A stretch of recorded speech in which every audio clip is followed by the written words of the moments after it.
ಸಂಘದ ಯುವಕರು ಜಿಲ್ಲಾ ಅಧ್ಯಕ್ಷರಾಗಿರ್ತಕ್ಕಂಥ ಕುಮಾರ್ ಅವರೇ, ರಾಜ್ಯ ಸಂಚಾಲಕ ವಾಸು ಅವರೇ, ಕುಮಾರ್ ತಿಗಡಿ ಅವರೇ, ಬೀರಪ್ಪಣ್ಣ ಅವರೇ, ಗುರುನಾಥ್ ಅವರೇ ಮತ್ತು ನಮ್ಮ ರಾಜ್ಯ ಜಿಲ್ಲೆಯ ಗೌರವಾಧ್ಯಕ್ಷ ಗೋಪಾಲ್ ಅವರೇ, ಗೋಕಾಕ್ ತಾಲೂಕಾ ಅಧ್ಯಕ್ಷರಾಗಿರ್ತಕ್ಕಂಥ ಸದ್ದಿಂಗ್ ಅವರೇ, ಹಲವಾರು ಲಾಲ್ ಸಾಹೇಬ್ ಅವರೇ, ನಮ್ಮ ಎಲ್ಲ ಮುಖಂಡರೇ ಮತ್ತು ಈ ಚಚಡಿ ಹೋರಾಟದಲ್ಲಿ ಬಹಳಷ್ಟು ನನ್ನ ಎಲ್ಲ ಹಿರಿಯರು ಸುಮಾರು ಯೋಜನೆ ಆಗಬೇಕು ನಿರಂತರವಾಗಿ ಇಲ್ಲಿ ಮಟ್ಟಿಗೆ ಬರಲಿಕ್ಕೆ ಕಾರಣಭೂತರಾಗಿರ್ತಕ್ಕಂಥ ಹಲವಾರು ನನ್ನ ಹೋರಾಟಗಾರರೇ ಮತ್ತು ಎಲ್ಲ ನನ್ನ ರೈತ ದೇವರುಗಳೇ, ಎಲ್ಲ ಯುವಕರೇ, ನನ್ನ ಎಲ್ಲ ಮೀಡಿಯಾ ದೇವರುಗಳೇ, ಇವತ್ತು ಏನು ನಮ್ಮ ಈ ನಾಡಿಗಾಗಿ ಸ್ವತಂತ್ರ ಸಿಗಲಿಕ್ಕೆ ಹೋರಾಟ ಮಾಡಿರ್ತಕ್ಕಂಥ ಎಲ್ಲ ಮಹಾತ್ಮರಿಗೆ ನಮನ ಸಲ್ಲಿಸುತ್ತಾ, ಅದೇ ರೀತಿಯಾಗಿ ವಿಶೇಷವಾಗಿ ಸಂಗೊಳ್ಳಿ ರಾಯಣ್ಣ ಅವರು ಹುಟ್ಟಿದ ಜನ್ಮದಿನ ಕೂಡ ಇವತ್ತು ಸ್ವತಂತ್ರ ಸಿಕ್ಕಿರ್ತಕ್ಕಂಥ 80ನೇ ವರ್ಷದ ಎಲ್ಲರಿಗೂ ಶುಭಾಶಯಗಳನ್ನ ತಿಳಿಸುತ್ತಾ, ಬಹಳಷ್ಟು ವಿಚಾರಗಳನ್ನ ನಮ್ಮೆಲ್ಲ ಮುಖಂಡರು ಕೂಡ ಮಾತಾಡಿದ್ರು. ತಮ್ಮೂರಲ್ಲಿರ್ತಕ್ಕಂಥ ಎಲ್ಲ ಹಿರಿಯರ ಭಾಷಣಗಳಿಗೆ ಕೂಡ ನಾವು ಬಹಳ ಆಶ್ಚರ್ಯ ಅದು. ಯಾಕಂದ್ರ ಬಹಳ ಚಂದ ಮಾತಾಡಿದ್ರು ರೈತರ ಬದಲು. ರೈತರಲ್ಲಿ ಎಲ್ಲಾ ರೀತಿ ಕಲೆ ಇರ್ತದೆ. ಯಾಕಂದ್ರೆ ರೈತರು ಏನಾಗ್ಯಾರೋ ನಾವೆಲ್ಲ ಸುಮ್ ಕೂತದು ಎಲ್ಲ ಕಣ್ಣಿಗೆ ಕಾಣತದೆ. ಇದು ಕೆಟ್ಟತ್ತಿ, ಇದು ಬಾದಾಗೈತಿ, ಸುಮಾರತಿ ಅಂತೇಳಿ ಗೊತ್ತಿದ್ರು ಕೂಡ ನಾವು ಭಯ ಪಡ್ತಾ ಇದ್ದೀವಿ. ಅದು ಹೋಗ್ಬೇಕು, ಹೋಗೈತಿ ಎಲ್ಲ. ಏನ್ ರೈತ ಸಂಘ ಇವತ್ತ ಹೋರಾಟ ಗುರ್ಲಾಪುರದಿಂದ ಬಹಳ ದೊಡ್ಡ ಪ್ರಮಾಣದಾಗ ಇವತ್ತು ರಾಜ್ಯವ್ಯಾಪಿ ಬಿಡುಗಡೆ ಬೀಸತ್ತೆ. ಯಾರಿಗೆಲ್ಲ ರೈತರೆಲ್ಲ ಹೆದರಿಕೆ ತೆಗೆದಾರೆ. ಬರೀ ನೋಡ್ರಿ, ಗುರ್ಲಾಪುರ ಆಗಿರ್ತಕ್ಕಂಥ ಚಳವಳಿ ಈ ರಾಜ್ಯವ್ಯಾಪಿ ಎಲ್ಲಾ ನೀರಾವರಿಗಳು ವಿಳಂಬಾಗಿದ್ದು. ಇದೆಷ್ಟೇ ಚಚಡಿ ನೀರಾವರಿ ಅಂತಲ್ಲ, ಈ ಉತ್ತರ ಕರ್ನಾಟಕ ಭಾಗದಲ್ಲಿ ಹಲವಾರು ಕಡೆ, ಕಾರವಾರ ಜಿಲ್ಲೆಯೊಳಗೆ ಕೂಡ 10 ವರ್ಷ ನೀರಾವರಿ ಪ್ರಾರಂಭ ಆಗಿರ್ಲಿಲ್ಲ. ಯಾವಾಗ ರೈತ ಸಂಘ ಅಲ್ಲಿ ಕಾಲಿತ್ತು ಅಲ್ಲೂ ನೀರಾವರಿ ಆಯ್ತು, ರಾಯಬಾಗ ಆಯ್ತು, ಇಡೀ ಚಿಕ್ಕೋಡಿ ಆಯ್ತು, ಇಡೀ ಬಾಗಲಕೋಟೆ ಆಯ್ತು, ಎಲ್ಲಾ ಜಿಲ್ಲೆ ಒಳಗೂ ಕೂಡ ಬರೀ ಒಂದು ರೈತ ಸಂಘ. ಅದೇನು ಗುರ್ಲಾಪುರ ಐತಿಹಾಸಿಕ ಚಳವಳಿ ಆ ಹೆಸರಿನಲ್ಲಿ ಬರೀ ನೀವು ಹೋಗಿ ಮನವಿ ಕೊಟ್ಟರು ಕೂಡ ಇವತ್ತ ಅಧಿಕಾರಿಗಳು ಗೌರವಿಸುವಂತ. ಇದು ಇನ್ನು ಮುಂದೆ ಇಷ್ಟ ಸೀಮಿತ ಅಲ್ಲ, ದೊಡ್ಡ ಪ್ರಮಾಣದ ಶಕ್ತಿ ಮಾಡಬೇಕಂತೇಳಿ ನಾವೆಲ್ಲ ಚಿಂತನೆ ಮಾಡತ್ತು. ಯಾಕಂದ್ರೆ ಎಲ್ಲರ ಬದಲು ಹೇಳ್ಯಾರೀಗ 80 ವರ್ಷ ಇವತ್ತಿಗೆ ಸ್ವತಂತ್ರ ಸಿಕ್ಕ. ಇಲ್ಲಿವರೆಗೆ ಈ ರಾಜ್ಯ ಸರ್ಕಾರ ಮತ್ತು ಕೇಂದ್ರ ಸರ್ಕಾರ ಯಾವುದೋ ಪಕ್ಷ, ನಾನು ಕೂಡ ಬಿಜೆಪಿ ವೋಟ್ ಹಾಕಿನು, ಕಾಂಗ್ರೆಸ್ಗೂ ಹಾಕಿನು, ಮತ್ತೆ ಪಕ್ಷಕ್ಕೂ ಕೂಡ ವೋಟ್ ಹಾಕಿರ್ತಕ್ಕಂಥ ನೀವು ಕೂಡ ವೋಟ್ ಹಾಕಿದ್ರು. ಹೌದು, 80 ವರ್ಷ ಆದ್ರ ಈ ಚಿಚಡಿ ನೀರಾವರಿ ಭಾಗದ ನೀರಾವರಿ ಮಾಡಕ್ಕಾಗಲಿಲ್ಲ. ಬೆಳೆದಂತ ಬೆಳೆಗೆ ರಕ್ತ ಬೆವರ ಸುರಿಸಿ ಭೂಮಿ ಒಳಗೆ ಬೀಜ ಹಾಕಿ ಕೂಸಿನಲ್ಲಿ ಜಪಾನ ಮಾಡಿ ನಾಡಿಗೆ ಅನ್ನ ಹಾಕ್ತಕ್ಕಂತ ಈ ದೇವರಿಗೆ ಬೆಲೆ ಕೊಡಕ್ಕಾಗಲಿಲ್ಲ. ವಿಚಾರ ಮಾಡ್ರಿ, ಒಂದು ಕಡ್ಡೆಬಿಗೆ ಬೆಲೆ ಐತಿ, ಒಂದು ನೀರಿಗೆ ಬೆಲೆ ಐತಿ, ಮತ್ತೊಂದು ಎಲ್ಲಕ್ಕೂ ರೇಟ್ ಫಿಕ್ಸ್ ಐತಿ. ಎಷ್ಟು ಕಷ್ಟಪಟ್ಟು ದುಡಿತೀರಿ ಇವತ್ತ. ಭತ್ತ, ರಾಗಿ, ಏನೇನು ದವಸ ಧಾನ್ಯ, ಸೋಯಾಬೀನ್ ಎಲ್ಲ ಬೆಳೀತು. 10 ವರ್ಷದಿಂದ ಏನ್ ರೇಟ್ ಐತೆ ಇವತ್ತು ಕೂಡ ಅದ ರೇಟ್ ಐತಿ. ಹೌದ್ರಿ? ಹೆಂಗ ರೈತರು ಉದ್ಧಾರಗಾಕ ಸಾಧ್ಯತೆ? ಉದ್ಧಾರಗಾಕ ಸಾಧ್ಯ. ಸ್ವಾಮಿನಾಥನ್ ವರದಿ ಅಂತೇಳಿ ಡಾಕ್ಟರ್ ಸ್ವಾಮಿನಾಥನ್ ಅವರ 2004ರಿಂದ ಸುಮಾರು 5 ವರ್ಷ ವರದಿ ಕೊಟ್ಟರು. ಏನಾದ್ರು ಸ್ವಾಮಿನಾಥನ್ ವರದಿಯಲ್ಲಿ ಹಿಂದಿರ್ತಕ್ಕಂಥ ಸರ್ಕಾರ, ಈಗಿರ್ತಕ್ಕಂಥ ನರೇಂದ್ರ ಮೋದಿ ಸಾಹೇಬ್ರು ಏನಾರು ಸ್ವಾಮಿನಾಥನ್ ವರದಿ ಬಂದಿತ್ತಪ್ಪ ಅಂದ್ರ ಅದ್ರೊಳಗ ನೀರಾವರಿನೂ ಐತಿ, ವಿದ್ಯುತ್ ಐತಿ, ಎಲ್ಲ ಕೂಡ ಒಳಗೊಂಡ 10,000 ರೂಪಾಯಿ ಕಬ್ಬಿಣ ಬಿಲ್ ಆಗ್ತಿತ್ತು. ಭತ್ತಕ್ಕೆ 10,000 ಆಗ್ತಿತ್ತು, ಮೆಕ್ಕೆಜೋಳಕ್ಕೆ 10,000 ಆಗ್ತಿತ್ತು, ಕಣ್ಣಿಗೆ 35,000 ರೂಪಾಯಿ ಆಗ್ತಿತ್ತು, ಸೋಯಾಬೀನ್ 25,000 ರೂಪಾಯಿ ಕ್ವಿಂಟಲ್ ಆಗ್ತಿತ್ತು. ಎಲ್ಲಾ ಬೆಳೆಗಳಿಗೂ ಕೂಡ ಬೆಲೆ ಸಿಗ್ತಿತ್ತು. ಈ ದೇಶದ ಪ್ರಧಾನಮಂತ್ರಿ ಅವರು ಕೂಡ ಹೇಳಿದ್ರು, ಇಲ್ಲ ನಾನು ಸ್ವಾಮಿನಾಥನ್ ವರದಿ ಜಾರಿಗೆ ತರ್ತೀನಿ, ನನಗೆ ಮತದಾನ ಮಾಡ್ರಿ ಅಂದ್ರೆ ನಾನು ಕೂಡ ಆ ಸಂದರ್ಭದಾಗ ವೋಟ್ ಹಾಕಿರ್ತಕ್ಕಂಥ. ಬಟ್ ನೋಡುವಾಗ ಬಿಜೆಪಿ ವೋಟ್ ಹಾಕಿರ್ತಕ್ಕಂಥವ್ರು ಈಗಿರ್ತಕ್ಕಂಥ ಪ್ರಧಾನ ಮಂತ್ರಿ ಅವರು ಕೂಡ ಇಲ್ಲಿವರೆಗೆ 11 ವರ್ಷ ಆದರೂ 10 ರೂಪಾಯಿ ಏರಿಸದೇ ಇರ್ತಕ್ಕಂಥ ದುರ್ದೈವ. ಅದಕ್ಕ ನಮ್ನೇನ್ ಮಾಡ್ಯಾರಪ್ಪ ಅಂತಂದ್ರ ಓಟ್ ಕೊಡ್ತೆ ಕಷ್ಟ. ನೀವು 1000 ರೂಪಾಯಿ ಕ್ವಾರ್ಟರ್ ಕೊಡ್ಬಿಡ್ದ ಓಟ್ ಹಾಕಿ ಕೊಡ್ತೀರಿ. ನೀವು ಗಂಡ್ ಮಕ್ಕಳ ದಿವಸ 1000 ರೂಪಾಯಿ ಖರ್ಚು ಮಾಡ್ತೀವಿ. ನಮ್ ಬಾಳೆಕ ಮಾಡ್ತೀವ್ರಿ ಹಿರಿಯರ ಕಕ್ಕ ಮಾಡ್ತೀವ ತಮ್ಮ. ಮನ್ಯಾಗ ದವಾಖಾನೆಯು ಮತ್ತೊಂದು ಸಮಸ್ಯೆ, ಒಗಾರ ಊಟ ಮತ್ತೊಂದು 1000 ರೂಪಾಯಿ ಖರ್ಚು ಮಾಡ್ತು. 1500 ದಿವಸ ಲೆಕ್ಕ ಹಾಕ್ರಿ. 1000 ರೂಪಾಯಿ ಲೆಕ್ಕ ಹಾಕ್ರಿ ಎಷ್ಟಾಯ್ತು? ನಿಮ್ಗೆ 8 ಕೂಡ ಬೀಳುದಿಲ್ಲ. 35 ಪೈಸೆ ಬೀಳ್ತೈತಿ. 35 ಪೈಸೆ ಇವತ್ತು ಯಾರಿಗಾರ ಭಿಕ್ಷುಕರು ಕೊಡ್ರಪ್ಪ ನೋಡ್ ಏನ್ ಮಾಡ್ತಾರೋ ಮೋದಿ ಮುಗಿತಾರ ಕಡೆಯಂಗಿಲ್ಲ ಹೋಗೋತಾರ ಅಲ್ರಿ. 15 ಲಕ್ಷ ರೂಪಾಯಿ 5 ವರ್ಷಕ್ಕೆ ನನ್ನ ರೈತ ದೇವರುಗಳು ಖರ್ಚು ಮಾಡ್ತಾರೆ. ಮತದಾನ ಮಾಡೋದ್ನ್ಯಾಗ ಕೂಡ ಮತದಾನ ಅಂಬೇಡ್ಕರ್ ಅವ್ರು ಹೇಳ್ಯಾರ, ಮತದಾನ ಏನಾದ್ರು ನಾವು ಹಣಕ್ಕೆ ಓಟ್ ಹಾಕಿದ್ವಪ್ಪ ಅಂತಂದ್ರ ಹೆತ್ತ ತಾಯಿನ ಮಾಡ್ಕೊಂಡಾಗತ್ತೇಳಿ ಆ ಪುಣ್ಯಾತ್ಮ ಗಾಂಧೀಜಿ ಅವರೆಲ್ಲ ಹೇಳಿದ್ಯಾರ. ಇದು ಬದಲಾವಣೆ ಆಗ್ಬೇಕು. ಅದು ಕೂಡ ಬಹಳ ಚಿಂತನೆ ಇರ್ಲಿ. ಆ ಮಟ್ಟದ ಮುಂದಿನ ವಿಚಾರದ ಸಂದರ್ಭ ನೋಡ್ರಿ. ಈಗ ಚಚಡಿ ಏತ್ ನೀರಾವರಿ ಯೋಜನೆಯನ್ನ ನಮ್ಮೆಲ್ಲ ಕುಮಾರ್ ಅವರು ಹಲವಾರು ಹೋರಾಟಗಾರರು ಎಲ್ಲರೂ ಕೂಡಿ ನೀರ ಮನವಿ ಕೊಟ್ಟರು, ಒತ್ತಾಯ ಮಾಡಿದ್ರು. ನೀರು ಬಂತು, ಇಲ್ಲಿವರೆಗೆ ಬಂತು, ಪ್ರಾರಂಭ ಆಗಿರ್ತಕ್ಕಂಥ. ಇನ್ನ ನಿಮಗ ಸರಿಯಾಗಿ ಪರಿಹಾರ ಕೊಟ್ಟಿಲ್ಲ. ಯಾರು ಬೆಳೆ ನಾಶ ಆಗೈತಿ ಅವರಿಗೆ ಕೆಲವು ಜನಕ್ಕೆ ಪರಿಹಾರ ಬಂದಿಲ್ಲ. ಕೆಲವು ಕಡೆಯಲ್ಲಿ ಮಾಡಿ ಕಡೆದು ಎಲ್ಲಿ ಬೇಕಾದ್ರೆ ಹಡ್ಡಿ ಹೋಗಿದ್ ಬಿಟ್ಟಿದಾರ. 4 ವರ್ಷ ಗಂಟೆ ಅವ್ರನ್ನ ಬಳ್ಳದನ್ನ ಕಾಲುವೆಗಳನ್ನ ದುರಸ್ತಿ ಮಾಡಿ ಸರಿ ಮಾಡ್ತಕ್ಕಂಥದ್ದಾಗಿಲ್ಲ. ಇನ್ನು ಸುಮಾರು 10 ಹಳ್ಳಿಗಳಿಗೆ ನೀರು ಮುಟ್ಟಿಲ್ಲ. ಮಾರ್ಕಂಡೇಯ ನದಿಯದು ನಿರಂತರ ಹರಿದಿದ್ದು ಬೆಳಗಾವಿಗೆ ಹೋಗ್ತಕ್ಕಂಥ ನಿರಂತರ ಹರಿದಿದ್ದು ನಿಮಗೆ 12 ತಿಂಗಳು ಕೂಡ ನೀರಾವರಿಯನ್ನು ಮಾಡಬಹುದು. ಅದಕ್ಕಾಗಿ ನೀವ್ಯಾರು ಹೆದರ್ಬೇಕಾಗಿಲ್ಲ. ನಿಮ್ ಜೊತೆ ನಮ್ಮ ಕರ್ನಾಟಕ ರಾಜ್ಯ ರೈತ ಸಂಘ ಇಡೀ 31 ಜಿಲ್ಲೆ ಲಕ್ಷಾಂತರ ರೈತ ದೇವರು ನಿಮ್ ಜೊತೆ ಇದ್ದಾರೆ. ನೀವ್ಯಾರು ಭಯ ಪಡಬೇಕಾಗಿಲ್ಲ. ಇನ್ನು ಮುಂದೆ ಈಗೇನು ಮನವಿ ಕೊಟ್ಟರೆ ಅವತ್ತಿನ ಬದಲಾವಣೆ ಆಗಿದೆ. ಇನ್ನೇನೇನು ನೀರಾವರಿ ಅದಾರೋ ನಮ್ಮೆಲ್ಲ ಜಿಲ್ಲಾ ಟೀಮ್ಗಳಿಗೆ, ರಾಜ್ಯದ ಟೀಮ್, ನಮ್ಮೆಲ್ಲ ಮುಖಂಡರಿಗೆ ನಾ ಹೇಳಿ ಚಚಡಿ ಏತ್ ನೀರಾವರಿ ಈ ಮಾರ್ಕಂಡೆ ಯಾರಿಗೆ ಪರಿಹಾರ ಬಂದಿಲ್ಲ, ಯಾರಿಗೆ ಈಗ ಎಲ್ಲೆಲ್ಲೋ ಅವ್ರು ವರ್ಕ್ ಮಾಡಿ ಹಂಗೆ ಬಿಟ್ಟರು, ಯಾವ ಊರುಗಳಿಗಿನ ನೀರು ಹೋಗಿಲ್ಲ, ಆ ನೀರಾವರಿಯನ್ನ ಸಂಪೂರ್ಣ ನೀವು ಇನ್ನು 4 ಪಂಚಮಿ ಮುಗಿಯಂತ್ರೆ ಎಲ್ಲ ಮುಖಂಡರು ಹೋಗಿ ಟೋಟಲ್ ಈ ಚಚಡಿ ಇರಲಿ, ಹಲವಾರು ಈ ಭಾಗದಲ್ಲಿ ಕೆರೆ ತುಂಬತಕ್ಕಂಥ ಯೋಜನೆ ಇರಲಿ, ಅವನ್ನೆಲ್ಲ ಸಂಪೂರ್ಣ ಅಭ್ಯಾಸ ಮಾಡಿ ಒಂದು ದೊಡ್ಡ ಹೋರಾಟ ಹಾಕಿ ಆ ಯಾವ ಅಧಿಕಾರಿ ತಪ್ಪು ಮಾಡ್ಯಾರೋ, ಯಾವ ನೀರಾವರಿ ಡಿಪಾರ್ಟ್ಮೆಂಟ್ ಅಧಿಕಾರಿಗಳು ತಪ್ಪು ಮಾಡ್ಯಾರೋ, ಯಾರ್ಯಾರ ಮಂತ್ರಿಗಳು ತಪ್ಪು ಮಾಡ್ಯಾರೋ ಅವ್ರನ್ನ ನಿಮ್ಮ ಬಾಗಲಕೋಟೆ ಹೆದ್ದಾರಿ ಒಳಗೆ ರಿಪೇರ್ ಮಾಡುವಂತ. ಅದಕ್ಕೆಲ್ಲ ನೀವು ಗಟ್ಟಿ ಆಗ್ಬೇಕು. ಈಗೆಲ್ಲ ಹೇಳಿ ಈ ಬೆಲೆ ಸಿಗ್ಬೇಕಪ್ಪ ಅಂದ್ರೆ 1 ಕೋಟಿ ಜನ ಒಕ್ಕಟ್ಟಾಗ್ಬೇಕ್ರಿ. ಹೌದ್ರಿ, 1 ಕೋಟಿ ಜನ ಗೌಡ್ರ ಒಕ್ಕಟ್ಟಾಗ್ಬೇಕು. ಪಾಪ ನಮ್ಮ ಹಿರಿಯರು 4-5 ಮಂದಿ ಈ ಪುಣ್ಯಾತ್ಮರ ದೇವರುಗಳು ಗುದ್ದಾಡಿ ಇವತ್ತು ಈ ಚಚಡಿ ನೀರಾವರಿಯನ್ನು ತಂದು ನೀರೇ ಮುಟ್ಟಿಸಿದ್ರ.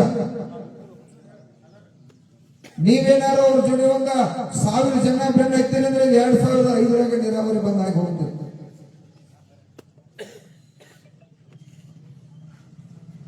ನೀರಾವರಿ ವಿಳಂಬ ಆಗಿತ್ತು, ಈಗ ಮಾಡಿದ್ರು. ಇನ್ನೂ ಕೂಡ ಪೂರ್ತಿ ಕಂಪ್ಲೀಟ್ ಮಾಡ್ಕೋಬೇಕಾಗಿ. ಹೌದಲ್ರಿ? ಎಲ್ಲರಿಗೂ ನೀರು ಮುಟ್ಟಬೇಕಾಗಿತ್ತು. ನಿರಂತರ ಹೊಸ ಪ್ಲಾನ್ ಮಾಡಿಸೋರು ಮತ್ತೆ ಬೇಕಾ 100 ಕೋಟಿ ರೂಪಾಯಿ ಎಕ್ಸ್ಟ್ರಾ ಆದ್ರ ಅದನ್ನ 1 ದಿವಸನಾಗ ಹೋಗಿ ಬೆಂಗಳೂರಿಗೆ ಹೋಗಿ ಬಿಡುಗಡೆ ಮಾಡ್ಕೊಂಡು ಏನು ಭಯ ಇಲ್ಲ. ಮುಖ್ಯಮಂತ್ರಿ ನಮ್ ಕೆಲಸ ಮಾಡ್ಲೇಬೇಕು. ರಾಜ್ಯದ ಮುಖ್ಯಮಂತ್ರಿ ನೀರಾವರಿ ಮಂತ್ರಿ ಇದ್ರ ಮಾಡ್ಲಿಲ್ಲ, ನೀರಾವರಿ ಮಾಡ್ಲಿಲ್ಲ. ಈಗ ರಾಜ್ಯದ ಮುಖ್ಯಮಂತ್ರಿ ಮಾತಾಡೋರು ಬಹಳ ಚೆನ್ನಾಗಿ ಮಾತಾಡ್ತಾರೆ. ಯಾಕಂದ್ರೆ ನಾವು ರಾಜ್ಯದ ಮುಖ್ಯಮಂತ್ರಿ ಅವ್ರನ್ನ ಬೈತಾ ಇಲ್ಲ. ಯಾಕಂದ್ರೆ ನಮ್ಮ ರಾಜ್ಯದ ಮುಖ್ಯಮಂತ್ರಿ ಅಂದ್ರ ನಮ್ಮ ರಾಜ್ಯಕ್ಕೆ ಅವ್ರ ಗೌರವ ಸ್ಥಾನ, ನಮ್ಮ ಹಣ ಎಲ್ಲ ಅವ್ರ ಕೈ ಕೊಟ್ಟದು. ಅವ್ರು ನೀರಾವರಿ ಮಂತ್ರಿ ಇದ್ದಾಗ ಮಾಡಲಿಲ್ಲ. ಈಗಾದರೂ ರಾಜ್ಯದಲ್ಲಿ ಈ ಚಚಡಿ ಅಂತ ಸಾವಿರಾರು ನೀರಾವರಿಗಳು ವಿಳಂಬ ಆಗ್ಯಾವು. ಆ ಎಲ್ಲಾ ನೀರಾವರಿಗಳನ್ನ ಪೂರ್ಣಗೊಳಿಸ್ತಕ್ಕಂಥದ್ದು ಮಾಡಬೇಕು. ಇವತ್ತು ಮಂತ್ರಿ ಬಹಳ ಚೆನ್ನಾಗಿ ಭಾಷೆ ಮಾಡ್ತಾರೆ. ಅದನ್ನೆಲ್ಲ ನಾವು ಕೂಡ ಗಮನಿಸತ್ತು. ಆ ಭಾಷೆನ ಕಾರ್ಯ ರೂಪಕ್ಕೆ ಬರ್ಬೇಕು, ಕಾಯಕ್ಕೆ ಬರ್ಬೇಕು. ಅಂದ್ರೆ ಲೋಕ ಕಲ್ಯಾಣ ಆಗ್ಲಿಕ್ಕೆ ಸಾಧ್ಯತೆ, ರೈತರ ಕಲ್ಯಾಣ ಆಗ್ಲಿಕ್ಕೆ ಸಾಧ್ಯತೆ. ಹಣ್ಣು ಮಂತ್ರಿ ಅವ್ರು ಮಾತಾಡ್ತಾರೆ, ಇದು ನೀರು 25 ರೂಪಾಯಿ 30 ರೂಪಾಯಿ ಇದೆ, ಹಾಲು 35. ಎಷ್ಟು ಕಷ್ಟ ಇದೆ, ಅದಕ್ಕೆ ರೇಟ್ ಸಿಗ್ಬೇಕು. ರೇಟ್ ಯಾರು ಕೊಡ್ಸವ್ರ? ಯಾರು ಕೊಡ್ಸವ್ರ? ಈಗ ಮುಖ್ಯಮಂತ್ರಿ ಈ ರೇಟ್ ಬದಲು ಮಾತಾಡೋದು, ಇಲ್ಲಿ ಯಾರು ರೇಟ್ ಕೊಡ್ಸವ್ರ ಅವ್ರ ಕೊಡಿಸ್ಬೇಕು. ಮಾಡ್ಲಿ, ಅದು 100 ರೂಪಾಯಿ ಕಟ್ಟಿ ಕೇಳಿದ್ರು ಹಾಲನ್ನು ಮಾಡ್ಬೇಕಂತೆ ನಮ್ದು ಹೋರಾಟ. ಹಾಲು ಒಂದು 100 ರೂಪಾಯಿ ಲೀಟರ್ ಆಗ್ಬೇಕಂತ ಹೋರಾಟ ಐತೆ. ಅಗಲಿ 12 ತಾಸು ಕರೆಂಟ್ ಬರ್ಬೇಕು ಅನ್ನೋದೈತೆ. ಎಲ್ಲಿವರೆಗೆ ಬೆಳೆದಂತ ಬೆಳೆಗೆ ಶ್ರಮ ತಕ್ಕಂತೆ ಬೆಲೆ ಸಿಗಂಗಿಲ್ಲ, ಅಲ್ಲಿವರೆಗೆ ಈ ಸಾಲ ಮನ್ನಾ ಕೂಡ ಅನಿವಾರ್ಯ. ಕೇಂದ್ರ ನರೇಂದ್ರ ಮೋದಿ ಸಾಹೇಬ್ರ ಅಂದಾಣಿ, ಅದಾನಿ, ವಿಜಯ್ ಮಲ್ಯ ಇಂಥ ಬಂಡವಾಳಶಾಲಿಗಳಿಗೆ 20 ಲಕ್ಷ ಕೋಟಿ ರೂಪಾಯಿ ಬಡ್ಡಿ ಅವರಿಗೆ ಸಹಕಾರನ ಮಾಡಿದ್ರ. ಈ ನಾಡಿಗೆ ಅನ್ನ ಹಾಕ್ತಕ್ಕಂಥ ನನ್ನ ದೇವರ ಅರ್ಧ ಗಂಟೆಗೆ ಒಬ್ಬ ರೈತ ದೇಶದಾಗ ಆತ್ಮಹತ್ಯೆ ಮಾಡ್ಕೊಳತಾನು. ದಿವಸಕ್ಕೆ 100 ಜನ ಈ ದೇಶದಾಗ ತನ್ನ ಬದುಕನ್ನ ಕುಟುಂಬದ ಸಾಗಿಸಕ್ಕಂದ್ರ ಸಾಕಾಗಲಾರ್ತಕ್ಕಂಥ ಕಾರಣಕ್ಕಾಗಿ ಇವತ್ತು ಆತ್ಮಹತ್ಯೆ ಮಾಡ್ಕೊಳ್ತಾರೆ. ಯಾಕ? ಈ ಕಾರ್ಯಾಂಗ ಮತ್ತು ನ್ಯಾಯಾಂಗ ಶಾಸಕಾಂಗ ಇಲ್ಲಿರ್ತಕ್ಕಂಥ ಎಲ್ಲ ಪುಣ್ಯಾತ್ಮರಿ ಇವ್ರ ಕೈಯಾಗ ಹೇಳ್ರಿ, ನಮ್ಮ ಹುಡುಗರಿಗೆಲ್ಲ ಪಗಾರ ಕೊಟ್ಟ, ಅವ್ರ ಕೈಯಾಗ ಅಧಿಕಾರ ಕೊಟ್ಟ, ಈ ರೈತ ಸಾಯ್ತಾನೋ ಇವನ ಬದಲು ಹೆಂಗ್ ರಕ್ಷಣೆ ಮಾಡ್ಬೇಕು ಅನ್ನುವಂತ ಚಿಂತನೆ ಇಲ್ಲ. ನಮ್ಮ ಭೂಮಿ ಎಲ್ಲ ಕೂಡ ಹಾಳು ಮಾಡಿದಾರ. ಹಿರಿಯ DAP ಕಾಂಪ್ಲೆಕ್ಸ್ ಅನ್ನು ಕೊಟ್ಟ, ಈಗ ಲಕ್ಷಾಂತರ ಮಕ್ಕಳು ಹುಟ್ಟಿದ ತಕ್ಷಣ ಕ್ಯಾನ್ಸರ್, ಎಲ್ಲರ ಮನ್ಯಾಗ BP ಶುಗರ್. ಯಾವಾಗ ಹಸಿರು ಕ್ರಾಂತಿ ಮಾಡಿದ್ರು, ಹಸಿರು ಕ್ರಾಂತಿ 6 ಸಾವಿರ ಬಿತ್ತು, ಅಮೆರಿಕಾದಿಂದ ಗೋಧಿ ತರಿಸುವಂತ ಪರಿಸ್ಥಿತಿ ಬರಾಕಿತ್ತು. ಅವಾಗ ಇಲ್ಲ, ನಾವು ಹಿರಿಯ DAP ಕಾಂಪ್ಲೆಕ್ಸ್ ನಿಮಗೆ ಸಬ್ಸಿಡಿ ರೂಪದಾಗ ಕೊಡುತ್ತು ಅಂತ ಹೇಳಿ ಹೆಚ್ಚಿನ ಕೆಮಿಕಲ್ಸ್ ಅನ್ನ ಹಾಕಿ ಹೆಚ್ಚು ಬೆಳೆಯಿರೋ ಅಂತ ಹೇಳಿ ಬೆಳೆದು ಬಿಟ್ಟು ಇವತ್ತು ಭೂಮಿ ಫಲವತ್ತತೆ ಹಾಳಾಗಿ ಇವತ್ತು 35% ಎಲ್ಲ ಆಹಾರದಾಗ ವಿಷ ಆಗಿಬಿಟ್ಟೈತೆ. ಇದನ್ನು ಕೂಡ ನಾವು ಉಳಿಸ್ಕೋಬೇಕಾಗಿ, ಇದು ಕೂಡ ಲೂಟಿ ಮಾಡಿಬಿಟ್ಟವರೀಗ. ಭೂಮಿ ನಾಳೆ ಭೂಮಿಯೊಳಗೆ ಇಂಗಾಲ ಅನ್ನುವಂತ ಪದಾರ್ಥ 7% ಇರ್ತೈತೆ. ಅದೇನಾದ್ರು 1-2% ಇಪ್ಪತ್ತು 10 ಚೀನಿ ಯಾವುದು ಕೂಡ ಒಂದು ಕಡ್ಡಿ ಬರುದಿಲ್ಲ. ಬೇರೆ ಬೇರೆ ದೇಶದಾಗ ಇವತ್ತು ಅದನ್ನು ಅನುಭವಿಸ್ತಾರ, ನಾವಿನ್ನ ಲೆಕ್ಕದಾಗದು. ಅದಕ್ಕೊಂದು ಜವಾರಿ ಆಕಳ ತಂದ ಮನೆಯೊಳಗಿರ್ತಕ್ಕಂಥ ಜಾನುವಾರುಗಳ ಮೇಲೆ ಏನ್ ಹಿಂದೆ ಹಿರಿಯರು ನಾವು ಗೊಬ್ಬರ ಹಾಕಿ ಭೂಮಿ ಒಕ್ಕಲ್ತನ ಮಾಡ್ತಿರಲ್ಲ, ಆ ಪದ್ಧತಿ ಒಳಗೆ ಕೂಡ ನಾವಿನ್ನ ಬದಲಾವಣೆ ಆಗ್ಬೇಕು. ನೀವಿನ್ನು ಮುಂದೆ ಎಲ್ಲರದು ಮಾತಾಡೋದು ಬಿಡ್ರಿ. ಮತ್ತೆ ನಾವು ನೆಕ್ಸ್ಟ್ ಗುರುಳಾಪುರದಾಗ ಒಂದು 25 ಲಕ್ಷ ಮಂದಿನ ಸೇರಿಸಿ ಈ ಸಲ ಒಂದು 6,000 ಕಬ್ಬಿಣ ಬಿಲ್ ತಗೋಬೇಕಂತ ತೀರ್ಮಾನ ಮಾಡಿದ್ರು. ಈ ಸದ ಪ್ರಹ್ಲಾದ್ ಜೋಶಿ ಅವರ ಮನೆಗೆ ಧಾರವಾಡದಾಗ ಮಂತ್ರಿ ಇದಾರ, ಅವ್ರ ಬೆಲೆ ನಿಗದಿ ಮಂತ್ರಿ ಇದಾರ, ಅವ್ರ ಮನೆಗೆ ಹೋರಾಟ ಮಾಡ್ಬೇಕಂತೇಳಿ ಹಿರಿಯರು ತೀರ್ಮಾನ ಮಾಡಿದ್ವಿ. ಯಾಕಂತಂದ್ರ ಇವತ್ತ ಸಕ್ಕರೆ 50 ರೂಪಾಯಿ ಕಿಲೋ ಆಗಿದೆ, ಆಗಲಿ 50 ರೂಪಾಯಿ ಇರಲಿ. ಕೋಕೋ ಕೋಲಾ ಮತ್ತು ಈ ಕಮರ್ಷಿಯಲ್ ರೂಪದವರಿಗೆ 1 kg ಕೊಟ್ರೆ ಅವ್ರು 500 ರೂಪಾಯಿ ಅದರೊಳಗೆ ಮಾರಿ ನಮಗ ಡಬ್ಬ ಹಾಕ್ತಾರೆ. ಅಂತವ್ರಿಗೆ ಒಂದು 100 ರೂಪಾಯಿ kg ಸಕ್ಕರೆ ಕೊಡ್ರಿ, ನಮಗೆ 50-40 ರೇಟ್ ಕೊಡ್ರಿ. ಇಥನಾಲನ್ನ ಸಂಪೂರ್ಣ ಖರೀದಿ ಮಾಡ್ರಿ. ಇಥನಾಲ್ ಖರೀದಿ ಮಾಡಿದ್ರೆ ಗೊಂಜಾಲ ಕೂಡ 3,000-3,500 ರೂಪಾಯಿ ಸಿಗ್ತದೆ. ಭತ್ತಕ್ಕೂ ಕೂಡ ಇಥನಾಲ್ ರೆಡಿ ಆಗ್ತದೆ, ಅದಕ್ಕೂ ಕೂಡ ಜಾಸ್ತಿ ಸಿಗ್ತದೆ. ಇವೆಲ್ಲ ಆತ್ಮ ಅಂದ್ರೆ ಕಬ್ಬಿಗೆ 6,000-7,000 ರೂಪಾಯಿ ರೇಟ್ ಸಿಗ್ಲಿಕ್ಕೆ ಸಾಧ್ಯ. ಅದಕ್ಕಾಗಿ 1 ಲಕ್ಷ ಜನ ನಮ್ಮ ಶಶಿಕಾಂತ್ ಗುರೂಜಿ, ನನ್ನ ಕುಮಾರ ಸತ್ಯಪ್ಪ, ಹೀಗೆ ಇಡೀ 31 ಜಿಲ್ಲೆಯ ರೈತ ದೇವರುಗಳ ನೇತೃತ್ವದೊಳಗ 1 ಲಕ್ಷ ಮಂದಿ ಕೆಲವೇ ದಿನ ಒಳಗ ಅವ್ರ ಮನೆಗೆ ಹೋರಾಟ ಮಾಡಿ ನಮ್ಮ ನರೇಂದ್ರ ಮೋದಿ ಸಾಹೇಬರು ಪ್ರಧಾನಮಂತ್ರಿ ಅವರಿಗೆ ಎಚ್ಚರಿಕೆ ಕೊಟ್ಟು ಬೆಲೆ ನಿಗದಿ ಮಾಡ್ಕೊಂಡು ಬಂದಪ್ಪ ಅಂತಂದ್ರ 100% ಇವತ್ತು ಎಲ್ಲಾ ಬೆಳೆಗಳಿಗೂ, ಕಬ್ಬಾಗಿ ಅಷ್ಟ ಅಲ್ಲ ಎಲ್ಲಾ ಬೆಳೆಗಳಿಗೂ ಕೂಡ ಬೆಲೆ ಸಿಗಬೇಕು. 1 ಲಕ್ಷ ಜನ ಹೆಂಗು ಇದು ಹೊನ್ನೂರು ಅವರ ಬಹಳ ಮಂದಿ ಇದ್ದಾರೆ. ಇನ್ನು ಮುಂದೆ ನೆನ್ಪಿಡ್ಕೋರಿ, ನೀವು ಕಬ್ಬು ಬೆಳಿತಿರ್ಲಿ, ಸ್ವಲ್ಪ ಜನ ಬೆಳಿತಾರೆ. ಯಾಕಂದ್ರೆ ಇನ್ನ ನೀರಾವರಿ ಶಾರ್ಟೇಜ್ ಇರಂದ್ರೆ ನೀವೇನು ಹೆದರ್ಬೇಡ್ರಿ. ಈಗೆಲ್ಲ ರೆಡಿ ಆಗತ್ತೆ. ಈ ಕೈ ಇಟ್ಟದು ನಮಗಂತೂ ಈ ರಾಜ್ಯದ ಮುಖ್ಯಮಂತ್ರಿಗೆ ಹೆದರುದಿಲ್ಲ, ಈ ದೇಶದ ಪ್ರಧಾನಮಂತ್ರಿಗೆ ಹೆದರುದಿಲ್ಲ, ಯಾವ ಕಾರ್ಖಾನೆ ಮಾಲೀಕರಿಗೆ ಹೆದರುದಿಲ್ಲ, ಯಾವ ಶಾಸಕರಿಗೆ ಹೆದರುದಿಲ್ಲ. ನಾವ್ ಯಾರಿಗಾರು ಹೆದರುದು ಯಾರಿಗಪ್ಪ ಅಂತಂದ್ರೆ ನಿಮಗಷ್ಟ. ನಮ್ಮ ರೈತ ದೇವರು ಹೆದರ್ತೀವಿ. ಯಾಕಂದ್ರೆ ನೀವು ಒಕ್ಕಟ್ಟು ಆಗ್ತಿರೋ ಇಲ್ಲ ಅನ್ನೋ ಅಂತ ಅರ್ಥ ಹೆದರಿಕೆ. ಮಾತಾಡಕ್ಕದು ಹೆದರಿಕೆ ಇಲ್ಲ ನಮಗ. ನೀವು ಒಕ್ಕಟ್ಟಾಗ ನೀವು ಬಿಜೆಪಿಗೆ ಹಾಕ್ರಿ, ಕಾಂಗ್ರೆಸ್ಗೆ ಹಾಕ್ರಿ, JDSಗೆ ಹಾಕ್ರಿ. ಈ ಚಚಡಿ ನೀರಾವರಿ ಮಾಡ್ಕೋರಿ, ಕಬ್ಬಿಗೆ 5,000 ರೇಟ್ ತಗೋರಿ, ಮೆಕ್ಕೆ, ಜೋಳ, ಭತ್ತ, ರಾಗಿ, ಏನ್ ಸೋಯಾಬೀನ್ ಬೆಳೀತು ಎಲ್ಲ ಬೆಳೆಗಳಿಗೆ ರೇಟ್ ತಗೊಳಂಗಾಗಿ ಒಕ್ಕಟ್ಟಾಗ್ಬೇಕು. ಹೌದು, ಊರಾಗ ಯಾವ ದೊಡ್ಡ ವ್ಯಕ್ತಿಗಳಿದ್ರಿ, ದೊಡ್ಡ ದೊಡ್ಡ ಲೀಡರ್ಗಳಿದ್ರಿ, ನೀವು ಮೊದಲು ಬದಲಾಗ್ಬೇಕು. ಯಾಕಂದ್ರ ಗುರುಲಾಪುರದಾಗ ಹೋರಾಟ ಮಾಡ್ರ ನಮ್ಮ ರೈತರು 100 ಟನ್ ಜಾಸ್ತಿ ಲಾಭ ಆಗಿಲ್ಲ. 1000 ಟನ್ ಬೆಳಿತವ್ರವ್ರಿಗೆ 4 ಲಕ್ಷ ಗಂಟೆ ಕುಟುಂಬಕ್ಕೆ ಲಾಭ ಮಾಡಿರ್ತಕ್ಕಂಥ ರೈತ ದೇವರುಗಳಿದಾರೆ ಇಲ್ಲಿ. ಅವರ ಈ ಊರಾಗಿನ ಮಂದಿನ ದೊಡ್ಡ ದೊಡ್ಡ ಸಂಸತ್ ಮಂದಿನೆಲ್ಲ ನೀವ ಹುರಿದುಂಬಿಸಿ ನಡ್ರಪ್ಪ, ನಾವು 4 ಗಾಡಿ ಮಾಡ್ತು ಹೋಗು ನಡ್ರಿ. ಎಲ್ಲಿ ಹೋರಾಟದ ಕಬ್ಬಿದ್ದಿರ್ಲಿ, ಕರೆಂಟ್ ಇರ್ಲಿ, ಮತ್ತೊಂದು ಬೆಳೆ ಇರ್ಲಿ, ನೀವು ಹುರಿದುಸ್ಕೊಂಡ್ ಬರ್ತಕ್ಕಂಥ ಕೆಲಸ ಮಾಡ್ರಿ. ರೈತ ಸಂಘವನ್ನ ನಾಡಿನ ಜನ ಗೌರವಿಸ್ರಿ. ಯಾಕಂದ್ರೆ ರೈತ ಸಂಘ ನಿಮ್ಮ ರೈತರ ಪಾಲಿಗದ ಸಂಘಟನೆ ದೇವರಾಗಿ ನಿಂತಿರ್ತಕ್ಕಂಥದ್ದು. ತಮ್ಮ ಬಾಳೆ ಬದುಕಲ್ಲಿ ಬಂದಿರ್ತಕ್ಕಂಥವ್ರಿಗೆ ಯಾರಿಗೂ ಪಗಾರ ಇಲ್ಲ. ಯಾಕ ಈ ನಾಡಿನಲ್ಲಿ ರೈತರ ದೇವರುಗಳಿಗೆ ಗೌರವ ಸಿಗ್ಬೇಕು. ಒಬ್ಬ ಅಧಿಕಾರಿನ ಹೋಗ್ಕೊಡ್ದ ಗೌರವಯುತವಾಗಿ ಹೋಗಿ ಬರೀ ಸರ್ ಏನ್ ಕೆಲಸ ಇದೆ ಅಂತ ಹೇಳಿ ಸತ್ಯ ಏನ್ ಕೆಲಸ ಮಾಡಿಕೊಡ್ತಕ್ಕಂಥದ್ದು ರೈತ ಸಂಘ ಮಾಡಬೇಕು. ಇವತ್ತು ನೆನಪಿಟ್ಕೋರಿ, ಇಲ್ಲಿವರೆಗೆ ಸಾಲ ಮನ್ನಾ ಆಗೈತಿ. ಇವತ್ತ ನಿಮ್ಗ ಸುಮಾರು 7 ತಾಸು ಹಗಲಿ ವಿದ್ಯುತ್ ಸಿಗತೈತಿ, ಉಚಿತ ವಿದ್ಯುತ್ ಫ್ರೀ ಸಿಗತೈತಿ. ಇಲ್ಲಿವರೆಗೆ ಸಾಲ ವಸೂಲಿ ಆತ ನಿಂತೈತಿ. ಇಲ್ಲಿವರೆಗೆ ಭ್ರಷ್ಟಾಚಾರಕ್ಕೆ ಏನಾದ್ರು ಭಯ ಐತಿ. ಇವೇನಾದ್ರು ರೈತರ ಪರವಾಗಿ ನಿರಂತರವಾಗಿ ಚಿಂತನೆ ಮಾಡೋರಪ್ಪ ಅಂತಂದ್ರ ರೈತ ಸಂಘ. ಯಾರು ಮಾಡ್ತಾರ? ನಿಮ್ ಕಬ್ಬು ಮಾತಾಡ್ತಾರೋ? ಯಾಕ 10 ವರ್ಷ ನೀರಾವರಿ ಯೋಜನೆ ಶಾಸಕರಿಗೆ ಬಹಳ ಇತ್ತು, ಲಕ್ಷದವರಿಗೆ ಈ ಬಿಸಿನೆಸ್ ಆಗೈತೆ. ರಾಜಕಾರಣ ಅಂದ್ರೆ ಏನಾಗೈತಿ? ಬಿಸಿನೆಸ್. ಸ್ವತಂತ್ರ ಯಾರಿಗೆ ಸಿಕ್ಕೈತಿ ಅಂದ್ರೆ ಈ ಶಾಸಕಾಂಗ ವ್ಯವಸ್ಥೆ ಮಾತ್ರ ಸ್ವತಂತ್ರ ಸಿಕ್ಕೈತಿ, ಕಾರ್ಯಾಂಗ ವ್ಯವಸ್ಥೆ ಸಿಕ್ಕೈತಿ ಅಧಿಕಾರಿಗಳಿಗೆ ಮತ್ತು ಶಾಸಕರ ವ್ಯವಸ್ಥೆ. ಯಾಕಂದ್ರೆ ಅವರ ಆರಾಮದಾರಿಗ ಒಬ್ಬ MLA ಆದ ಮಿನಿಮಮ್ ಒಂದು MLA ಆದಪ್ಪ ಅಂದ್ರೆ 1,000 ಕೋಟಿ ರೂಪಾಯಿ ಆಸ್ತಿ ಅವನು. ನೀವು 100 ಎಕರೆ ಹೊಲ ಐತಿ, ರಕ್ತ ಬೆವರ ಸುರಿಸಿ ಜೀವನ ಇದಕ್ಕೆ ತ್ಯಾಗ ಮಾಡತ್ತು ಅಂತಂದ್ರ ಮುಂದಿನ ವರ್ಷ 1 ಎಕರೆ ಹೊಲ ಮಾರಬೇಕಾಗೈತಿ. ಅದಕ್ಕಾಗಿ ಇದು ಬದಲಾಗಬೇಕಾದ್ರೆ ನೀವು ಬದಲಾಗಬೇಕು, ನೀವು ಒಕ್ಕಟ್ಟಾಗ್ಬೇಕು. ನೀವೆಲ್ಲ ಯುವಕರು ಒಕ್ಕಟ್ಟಾಗ್ಬೇಕು. ಇನ್ನು ಮುಂದೆ ನಾವು ಮಾತಾಡಕ್ ಕಲಿಬೇಕ. ಅವ್ರದೆಲ್ಲ ಮಾತಾಡೋದ್ ಬಿಡಿ, ನಮ್ಮ ಬಾಳೆ ಹಾಳಾಗ ನಾವು ಮಾತಾಡಲ್ಲ. ನಮ್ಮ ಹೊಟ್ಟೆ ಕಡೆ ಆಗ್ತೈತಿ, ನಮ್ಮ ಕುಟುಂಬ ಬರತಿ, ಚಚಡಿ ನೀರಾವರಿ ಬರ್ಬೇಕಾಗೈತಿ. ಈ ಎಲ್ಲಾ ವಿಚಾರ ಕುರಿತು ದಯವಿಟ್ಟು ನೀವೆಲ್ಲ ಮಾತಾಡಕ್ ಕಲಿರಿ. ನೀವ್ಯಾರು ಹೆದರ್ಬೇಕಾಗಿಲ್ಲ. ನಿಮ್ ಜೊತೆ ಏನ್ ನೀರಾವರಿ ಅದಾವು, ನಿಮ್ಮ ಹಲವಾರು ವಿದ್ಯುತ್ ಸಮಸ್ಯೆ ಇರಲಿ, ಎಲ್ಲಾ ಸಮಸ್ಯೆ ಕೇಂದ್ರ ಇವತ್ತಿಂದ್ರ ನಿಮ್ಮ ಏನು ಶಾಲೆ ಹಾಕಿರಿ, ಹೆಗಲ ಮೇಲೆ ಶಾಲೆ ಇರ್ಲಿ, ಯಾರು ತೆಗೆದು ಅಡ್ಡಾಡ್ಬೇಡ್ರಿ. ಇದು ಸ್ವಾಭಿಮಾನದ ಸಂಕೇತ.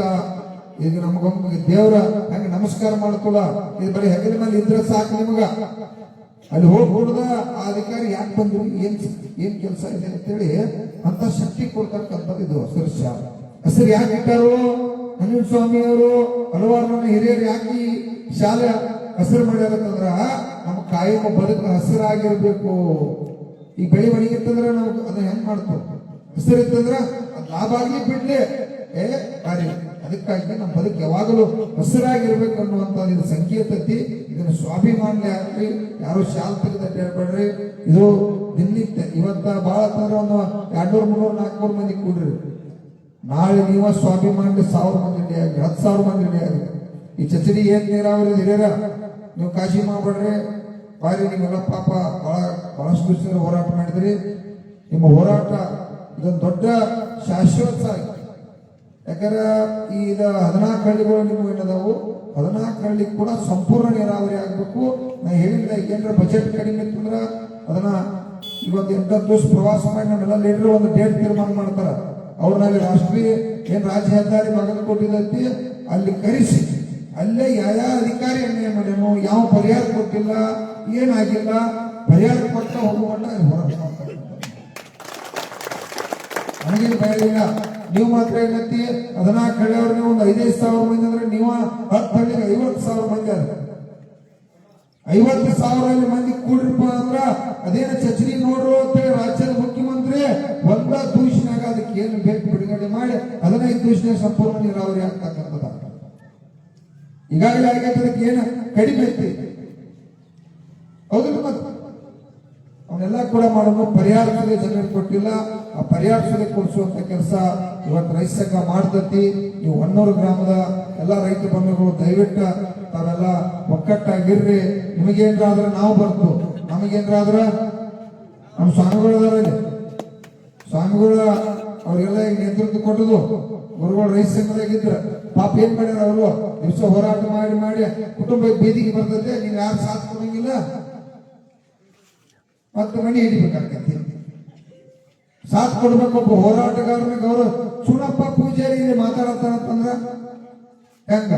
ಚುನಪ್ಪ ಪೂಜಾರಿಗೆ ಗಾಡಿ ಬಾದಾಗ್ಯಾವು, ನಮ್ಮ ಲೀಡರ್ಗಳು ಗಾಡಿ ಇಲ್ಲ, ಯಾರು ಕೊಡ್ಸ್ಕೊಡವ್ರ? ನಾವಂತೂ ಯಾವ ಅಧಿಕಾರಿಗಳ ಕಡೆ ರಾಜಕಾರಣಿಗಳ ಕಡೆ ₹1 ಇಸ್ಕೊಂಗಿಲ್ಲ ಅಂತ ನಿಮ್ಗೆಲ್ಲ ಕಲ್ಯಾಣ ಆಗತ್ತಂತಿ. ರೈತ ದೇವರುಗಳು ಅದೇ ನಿಮ್ಗೆಲ್ಲ ಲಕ್ಷ ಇರೋದ್ರಿಗೆಲ್ಲ ನೀವು ನನಗ ಪಟ್ಟಿ ಮಾಡತ್ರಿ ಗಾಡಿ ತರಕ ಸುಮಾರು ತಿಂಗಳದಾಗ ಒಂದು ಗಾಡಿ ತರಬೇಕು. ನಮಗ ಶಶಿಕಾಂತ್ ಗುರೂಜಿ ಅವ್ರಿಗೆ ಅಂತೇಳಿ ಈಗಾಗಲೇ ಸುಮಾರು ದಿವಸಗಳ ಪಟ್ಟಿ ಪ್ರಾರಂಭ ಮಾಡಿದ್ವು. ಪಟ್ಟಿ ಮಾಡಿ ತಿಂಗಳದಾಗ ಗಾಡಿ ತರಬೇಕಂತೇಳಿ ಚಿಂತನೆ ಮಾಡಿದ್ವಿ. ಯಾಕಂದ್ರೆ ನಾವು ದಿನನಿತ್ಯ ಗಾಡಿ ಒಳಗೆ ಅಡ್ಡಾಡೋರು ನಿಮ್ಮದ ಸೇವೆ ಮಾಡೋರಲ್ಲ, ಹೌದು. ಎಸ್ ಓಕೆ, ನೀವೆಲ್ಲ ಈಗಾಗಲೇ ಮಾಡತ್ರಿ, ಈಗಾಗಲೇ ಮಾಡಿದ್ರಿ. ಇನ್ನ ನಿಮ್ಮ